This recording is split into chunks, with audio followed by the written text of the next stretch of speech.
Hello class, this is advocate Yasmin और आपका स्वागत है आपके अपने चैनल जुडिशरी नॉलेज पर। आज हम बहुत से मेरे फ्रेंड्स की जो मेरे यूट्यूब सदस्य हैं उन लोगों की डिमांड आई थी कि मैम सिविल सूट क्या होता है या कितने प्रकार के होते हैं या फिर कहाँ पर उनकी लिस्ट दी गई है। तो हमारे जैसे कि सीपीसी है जिसको सिविल प्रोसीजर कोड बोलते हैं हम, उसमें कहीं पर भी सिविल सूट की लिस्ट या सिविल सूट नहीं बताए गए हैं। लेकिन सेक्शन जो 9 है हमारा, उसमें बताया गया है कि जो अभिव्यक्त और विपक्षी रूप से वर्जित नहीं है, सारे जितने भी मैटर्स हैं सिविल के वो इस सीपीसी के तहत गवर्न होंगे। आई मीन उसके तहत बाद लाया जा सकता है। लेकिन कहीं पर भी ये नहीं बताया गया है कि कौन कौन से सिविल बाद होंगे। तो हम स्टार्ट कर रहे हैं सीपीसी।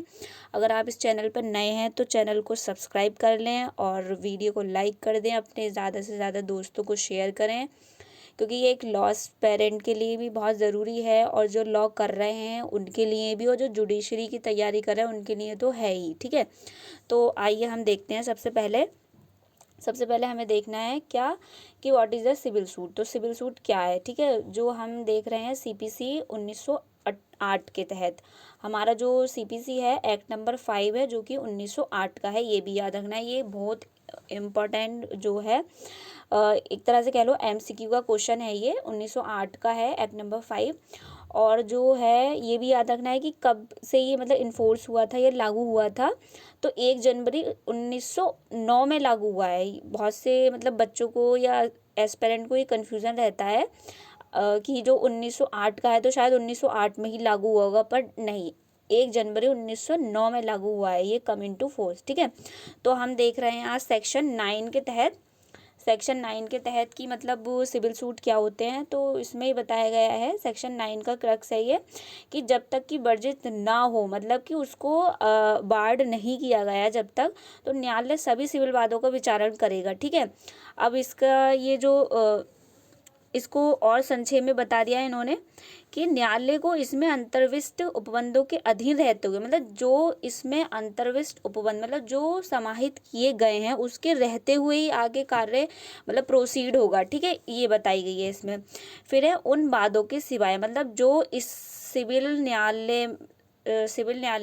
सिविल जो प्रोसीजर कोड है, मतलब उसमें जो बताए गए हैं सूट्स, उनके सिवाय। सेकंड है सिविल प्रकृति के सभी वादों की विचारण की अधिकारिकता, उनमें सारे ही जितने भी सूट्स होते हैं सिविल के उनकी अधिकारिकता होगी, जुरिडिक्शन होगी। ठीक है, तो हमारा सेक्शन 9 ही बताता है कि कौन से सिविल सूट होंगे या फिर किन प्रकृति के सिविल सूट को हम डील करेंगे या किन टाइप के जो सूट्स होते हैं कोर्ट उनकी हियरिंग करेगा। ठीक है, तो संज्ञान में क्या लिखा है उन्होंने कि जो सेक्शन 9 है हमारा, अभिव्यक्त रूप से वर्जित या, यहाँ पे हमें ये याद रखना है, ये भी एक एमसीक्यू का क्वेश्चन बन जाता है कि अभिव्यक्त रूप से और या, तो यहाँ पर हमें या याद रखना है। उसमें बैरेक्ट की लैंग्वेज को हमें एज इट इज़ ही चलना है कि अभिव्यक्त रूप से वर्जित या सिविल रूप से वर्जित है। ठीक है, फिर आता है, हम देखेंगे कि अगर इसको हमें और डीप में समझना है कि अभिव्यक्त रूप से भाई क्या वर्जित है, मतलब जैसे कि हम देखते हैं रेंट कंट्रोल एक्ट, तो उसमें स्पष्ट रूप से बता दिया गया है कि रेंट से रिलेटेड जो भी वाद होंगे या जो भी मुकदमे हैं या जो भी डिस्प्यूट है तो वो रेंट कंट्रोल से मतलब डील होंगे। तो वहाँ पर क्या है, अभिव्यक्त उन्होंने अपने जो स्पष्ट रूप से मतलब बता दिया गया है कि इन इन तरह के मैटर जो हैं रेंट कंट्रोल के एक्ट, ठीक है, तो वहाँ पे स्पष्ट रूप से बता दिया गया है कि किराए से रिलेटेड जो भी मैटर होंगे हमारे किराया नियंत्रण अधिनियम ही देखेगा। सेकंड हम देख लेते हैं एग्जांपल, जैसे आयकर अधिनियम, आय से रिलेटेड जितने भी डिस्प्यूट होंगे भले ही वो सिविल प्रकृति के हैं लेकिन उनको जो सिविल आयकर अधिनियम है उसके तहत उसको गवर्न किया जाएगा। तो ये हो गया हमारा अभिव्यक्त रूप से, मतलब जो हमने एक्सप्रेसली बता दिया गया है कि भाई ये मैटर जो है इस लॉ से गवर्न होंगे, वहाँ पर सीपीसी मतलब लागू नहीं होगी। ठीक है, सेकंड है हमारा विपक्षी रूप से। विपक्षी रूप को जान लेते हैं। विपक्षी रूप से हम जैसे उसे कह सकते हैं, जैसे बहुत सारी विधि होती हैं जिन पर हमारी जो सिविल न्यायालय है उनका क्षेत्र अधिकार नहीं होता, होते तो उनकी प्रकृति तो सिविल न्यायालय की है, सिविल नेचर की होती है, लेकिन उनको डील नहीं किया जा सकता। जैसे कि राजनीतिक पर्सन या फिर कोई लोक नेता हैं या राजनेता हैं, उनके द्वारा जो घोषणा पत्र निकाला जाता है कि भाई हम ये कार्य करेंगे हमारी सरकार आने के बाद, तो अगर वो आगे चलकर कार्य नहीं करते हैं तो आप उसके लिए सिविल बात नहीं ला सकते कि भाई हाँ इन्होंने वादा किया था। ठीक है, इस टाइप के जो हैं विपक्षी रूप से, मतलब उन्होंने इम्प्लाइड रूप से, जैसे हम इन दोनों को इंग्लिश में इम्प्लाइड एंड एक्सप्रेसली, ठीक है, तो उनकी बात करता है कि बहुत से कृत्य ऐसे होते हैं जिनको डील नहीं किया जा सकता। इसका मैंने उदाहरण आपको दे दिया कि राजनीतिक पर्सन है, दूसरा है लोक नीति से संबंधित पर्सन जिनमें विधिक अधिकार संलग्न होते हैं। मतलब अगर संलग्न है उसमें, मतलब विधिक अधिकार जो हमारे लीगल राइट्स हैं, अगर वो जुड़े हुए हैं तो डील किया जाएगा सिविल न्यायालय में। लेकिन अगर हमारे सिविल विधिक अधिकारों में वो ऐड नहीं है, मतलब जुड़े हुए नहीं हैं, तो उनको डील नहीं किया जाएगा। जैसे एग्जांपल मैंने बताया, बहुत सारे लोक नेता जब इलेक्शन होता है तो वो वादे करते हैं कि अगर हम आए तो हम ये करेंगे, हम आए तो मतलब हमारी सरकार जीतती है तो हम वो करेंगे।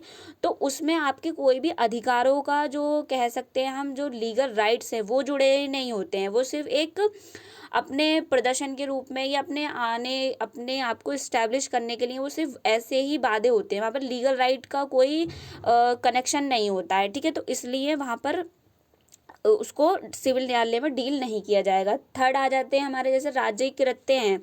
बहुत से ऐसे कृत्य होते हैं, जैसे यदि अगर राज्य में किसी कृत्य से एक देश से दूसरे देश का युद्ध हो जाता है, और जहाँ मान लो युद्ध हो रहा है, जैसे इस बाउंड्री में युद्ध हो रहा है, ठीक है, तो वहाँ के जो लोग हैं और गवर्नमेंट के द्वारा वो जगह जो है खाली करा ली जाएगी, क्योंकि वहाँ पर खतरा है।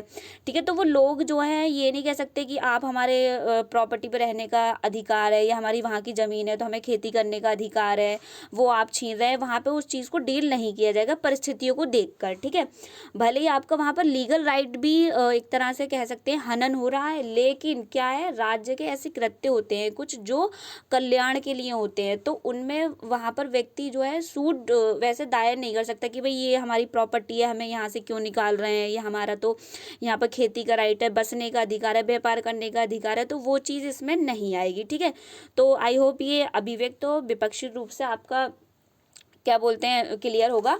अगर इससे रिलेटेड कोई भी डाउट हो आपको तो आप मेरे को कमेंट सेक्शन में पूछ सकते हैं। आइए और हम देखते हैं नेक्स्ट कि कौन, मतलब एक तरह से लिस्ट है ये पूरी, जो अमूमन लोगों को नहीं पता होती है और ना ही किसी बुक में कह लो या किसी गाइड में या क्वेश्चन बैंक में कहीं पर आपको नहीं मिलेगी ये चीज़ कि सिविल प्रकृति के बाद कौन कौन से होते हैं। तो ये आप स्किप ना करें। तो देखें कि एक सरकारी सेवक द्वारा अपने वेतन के बकाये, जो मतलब गवर्नमेंट अधिकारी है या कोई सर्वेंट है वो कार्य कर रहा है, उसका वेतन अगर रोक लिया गया है तो वहाँ पर वो सिविल सूट मतलब दायर कर सकता है। नेक्स्ट है हमारा पूजा करने का अधिकार।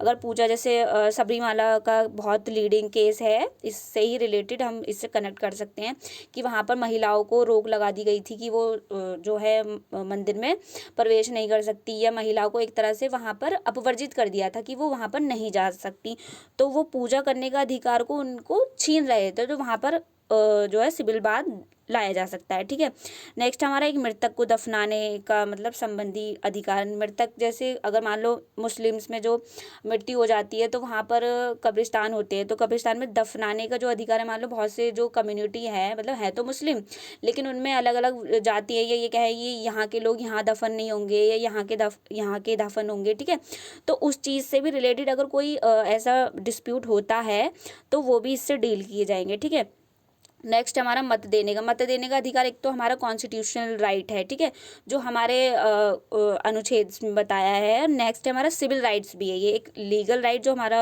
कॉन्स्टिट्यूशन में दिया है वो तो है ही है, लेकिन इसके उपरांत ये सिविल सूट भी है कि अगर मत देने से आपको कोई भी व्यक्ति रोक रहा है, या फिर जैसे अभी रिसेंटली जो चुनाव हुए थे तो यूपी में जो कुंदरकी, बिलारी और संभल डिस्ट्रिक्ट के आसपास जो भी चुनाव हुए थे, तो वहाँ पर लोगों को रोक दिया गया था, वो भी इस आधार पर कि अगर वो मुस्लिम जाति के हैं तो उनको वोट नहीं देने दिया जा रहा था। तो वहाँ पर अगर वो लोग चाहें इस चीज़ को, अगर क्योंकि होता है ना कि लॉ फील्ड से, तो आपको पता ही है, आप जागे हुए हैं, मतलब एक तरह से जागे हुए कह लो, या राइट्स का पता होता है, लीगल फील्ड में रहने का यही बहुत अच्छा बेनिफिट होता है और अपने आप में ही एक कॉन्फिडेंट आता है कि हाँ भाई हमें ये चीज़ को डील करने की पावर है या शक्ति है। उन लोगों को जो नॉर्मल व्यक्ति होते हैं या लेमैन होते हैं उन लोगों को इस चीज़ की जानकारी नहीं होती, तो यहाँ पर मत देने का अधिकार को भी हम सिविल सूट के अकॉर्डिंग डील कर सकते हैं और कॉन्स्टिट्यूशनल राइट है, ये भी याद रखना है। फिर है हमारा विशिष्ट अनुतोष का अधिकार। विशिष्ट मतलब किसी भी प्रकार के जो स्पेसिफिक रूप से कोई आप रिलीफ लेना चाहते हैं। इसमें एग्जांपल के तौर पे मैंने लिखा है कि संविदा का विशिष्ट पालन, मतलब आपने कोई स्पेशली परफॉर्मेंस का मतलब आपस में कॉन्ट्रैक्ट किया है, वो चीज़ नहीं कर रहा है सामने वाला व्यक्ति या आप नहीं कर रहे हो, तो वो आप पे कर सकता है, आप उन पर कर सकते हैं, ठीक है। नेक्स्ट हमारा प्रपत्र में संशोधन, जो भी कितने पत्र होते हैं उन पे संशोधन करने की। फिर प्रेस संविदा को निरस्त करने की, मान लो कोई जो आपने कॉन्ट्रैक्ट किया था आप उसको निरस्त कराना चाहते हैं, वो सामने वाला व्यक्ति नहीं कर रहा है, तो वो भी इससे डील हो जाएगा।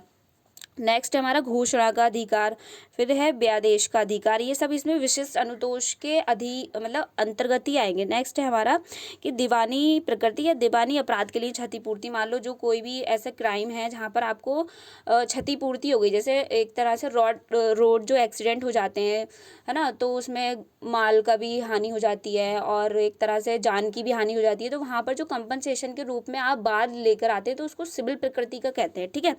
और हम देख लेते हैं नेक्स्ट है हमारे कि सिविल संविदा के भंग पर क्षतिपूर्ति। अगर मान लो कोई आपने कॉन्ट्रैक्ट किया और जो ए और बी नाम के व्यक्ति हैं, तो बी ने उस चीज़ को जो आपने एक तरह से बाउंड किए थे एक दूसरे को कि आप ये करेंगे और आप ये करेंगे, इसने पर ये ना करके ये चीज़ कर दिया, ठीक है। तो वहाँ पर क्या था, ये चीज़ ना करके उस चीज़ को उन्होंने भंग कर दिया, तो वहाँ पर भी जो राइट क्रिएट हो जाएगा, वहाँ पे सिविल सूट का हो जाएगा, ठीक है। नेक्स्ट हमारा पद के लिए बात, मतलब मान लो जैसे अभी आपने देखा था यूपी जुडिशरी में बहुत सारे जो कैंडिडेट्स थे, तो उन्होंने कॉपी रीचेक कराई थी मेंस की, तो वहाँ पर ये पाया गया कि वहाँ पर जो आयोग के द्वारा पैसों से डील करी गई थी, मतलब जो एक्चुअल बंदे थे या बंदी थी, जो भी मतलब लड़का या लड़की थे, तो उनका सिलेक्शन हो जाता, लेकिन वहाँ पर आयोग ने क्या करा, पैसे लेकर उनको सीट ना देकर अन्य को दे दी जिनसे पैसे लिए।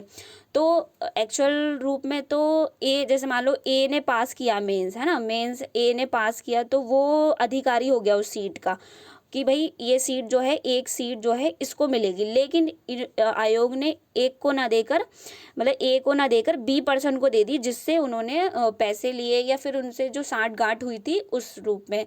तो वहाँ पर जो व्यक्ति जो एस्पिरेंट गए थे अपने अधिकार से रिलेटेड, तो वहाँ पर भी सिविल वाद था। वो क्या सिविल वाद इसलिए भी था क्योंकि वो पद से रिलेटेड था, और वैसे जो राइट उनका हनन हो रहा था वो भी ही सिविल था, ठीक है। तो आई होप ये समझ पा रहे होंगे आप। फिर नेक्स्ट हमारा प्रबंधन संबंधी बात, फिर नेक्स्ट है हमारा जन्म तिथि में सुधार। जैसे जन्म तिथि मान लो आधार कार्ड में या फिर स्कूल्स की जो हमारी मार्कशीट्स वगैरह होती है और वो नहीं कर पा रहे हैं, नहीं हो रही है, तो वहाँ पर जो हम कराना चाहते हैं तो वो एक सिविल सूट के द्वारा भी हम करा सकते हैं, ठीक है। नेक्स्ट हमारा मार्ग संबंधी अधिकार, मतलब कोई प्रॉपर्टी है जिस पर हमारे आने जाने का एक होता है ना ईजमेंट राइट्स या और भी अन्य राइट होते हैं, जब आने जाने का हमारा अधिकार मिला है हमें शुरू से ही, लेकिन वहाँ पर लोग बाग नहीं जाने दे रहे हैं फिर बाद में, तो वहाँ पर भी हम उसको एज अ सिविल बाद में कंसीडर करेंगे, ठीक है। नेक्स्ट हमारा पर्दानशीन औरत को घूंघट कन्या, मतलब पर्दानशीन औरत है उसको हर लॉ में, मतलब चाहे सिविल में लो क्रिमिनल में लो, एक छूट मिली है पर्दानशीन औरत को कि भाई वो घूंघट में ही रहेंगी। तो वहाँ पर अगर आप उसको घूंघट को हटवाते हैं या फिर ऐसा कोई कृत्य करते हैं, तो वहाँ पर वो जो लेडी है वो सूट जो दायर करेगी वो सिविल प्रकृति का होगा, ठीक है। और भी इसमें बहुत सारे आ सकते हैं, लेकिन मैंने कुछ एग्जाम्पल लिख दिए थे आपको, आई होप ये इजी हो जाएंगे आपके लिए कि सिविल प्रकृति के बाद अगर आपसे अगर कोई पूछता है तो आप बता पाएंगे।